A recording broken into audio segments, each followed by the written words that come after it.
செய்வதும் பாரினில் பெண்கள் நடத்த வந்தோம். மகாகவி பாரதியின் பெருங்கனவை நனவாக்கி மகளிரின் வாழ்வை மேம்படுத்திட, அவர்தம் மாண்பை போற்றிட, அவர்களின் நலன் காத்திட, மகளிரை தொழில் முனைவோராக உயர்த்திட பல முன்னோடி திட்டங்களை இந்த அரசு செயல்படுத்தி வருகிறது. தமிழ்நாடு அரசின் முத்திரை திட்டங்களில் முதன்மையானது கலைஞர் மகளிர் உரிமை திட்டம். இல்லங்களில் மகளிரின் உழைப்பை அங்கீகரிக்கும் வகையில் உரிமை தொகையாக 1000 ரூபாயை நேரடியாக அவர்களது வங்கிக் கணக்கிலேயே செலுத்திடும் இத்திட்டம் இந்தியாவிலேயே முன்னோடி திட்டமாக திகழ்கிறது. ஏறத்தாழ 1,31,00,000 மகளிர் பயன்பெறும் இந்த மகத்தான திட்டத்தை பிற மாநிலங்களும் பின்பற்றுகின்றன என்பதே இத்திட்டத்தின் வெற்றி என நாம் பெருமிதம் கொள்ளலாம். நாடே போற்றும் இந்த மகத்தான திட்டத்தின் பலன்கள் எதிர்வரும் மாதங்களிலும் தடையின்றி 1,31,00,000 பயனாளிகளுக்கும் கிடைத்திடும் வகையில் அண்மையில் பிப்ரவரி, மார்ச் மற்றும் ஏப்ரல் மாதங்களுக்கான உரிமை தொகை 3000 ரூபாயும், கூடவே கோடைகால சிறப்பு தொகுப்பான 2000 ரூபாயும் சேர்த்து மொத்தம் 5000 ரூபாய் மகளிரின் வங்கிக் கணக்கில் செலுத்தப்பட்ட போது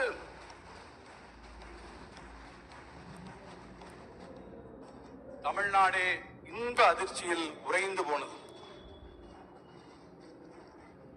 கடந்த வெள்ளிக்கிழமையன்று வைகரை பொழுதில் கதிரவன் உதித்து தன் பயணத்தை தொடங்கிய அதே வேளையில் ஆரம்பித்து 3 மணி நேரத்திற்கு உள் 1,31,00,000 மகளிர் வங்கிக் கணக்குகள் 5000 ரூபாய் உரிமை தொகை வரவு வைத்த போது இந்த நாடே திரும்பி பார்த்தது.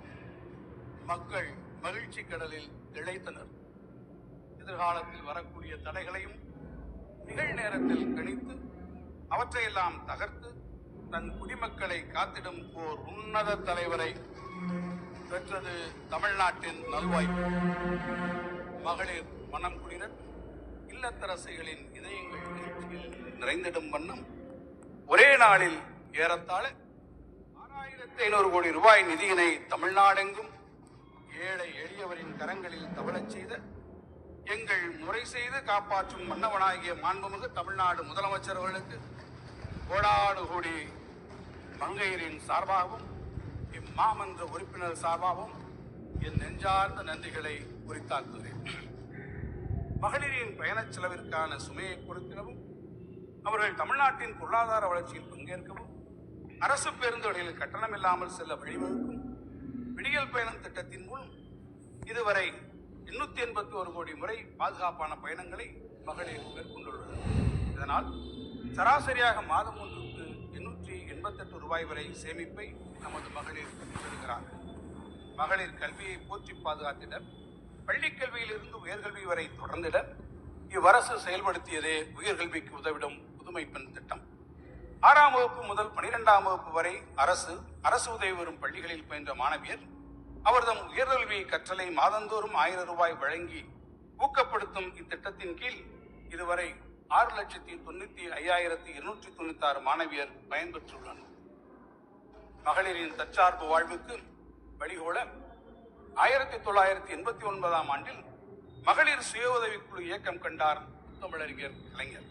அவர் வழியில் நடைபோடும் இவ்வரசு அவ்வியக்கம் தழைத்தோங்கி செழித்திடும் வகையில் இதுவரை 6,23,529 சுய உதவி குழுக்கள் 1,41,718 கோடி ரூபாயை வங்கி கடனுதவியாக பெற்று பயனடைந்திட வழிவகை செய்துள்ளது. சுய உதவிக்குழு மகளிரின் உற்பத்தி பொருட்களின் விற்பனையை பெருக்கிட வாழ்ந்து காட்டுவோம் முதலான சீர்மிகு திட்டங்கள் செயல்படுத்தப்பட்டு வருகின்றன. கிராமப்புற பகுதிகளில் பயின்று கல்வி பெற்று பணி வாய்ப்பின் பொருட்டு நகரங்களுக்கு வரும் மங்கையர் பாதுகாப்பாக தங்கிட நவீன வசதிகளுடன் கூடிய 19 தோழி விடுதிகள் உருவாக்கப்பட்டுள்ளன. கைம்பெண்களின் கண்ணியமான வாழ்வை உறுதி செய்திட கைம்பெண்கள் மற்றும் ஆதரவற்ற மகளிர் நல வாரியம் அமைக்கப்பட்டுள்ளது. மகளிர் நலன் காக்கும் இத்தகைய திட்டங்கள் நாடெங்கும் பெரும் பாராட்டினை பெற்றதுடன் பல்வேறு மாநிலங்கள் இவற்றை பின்பற்ற தொடங்கி இருப்பது குறிப்பிடத்தக்கது.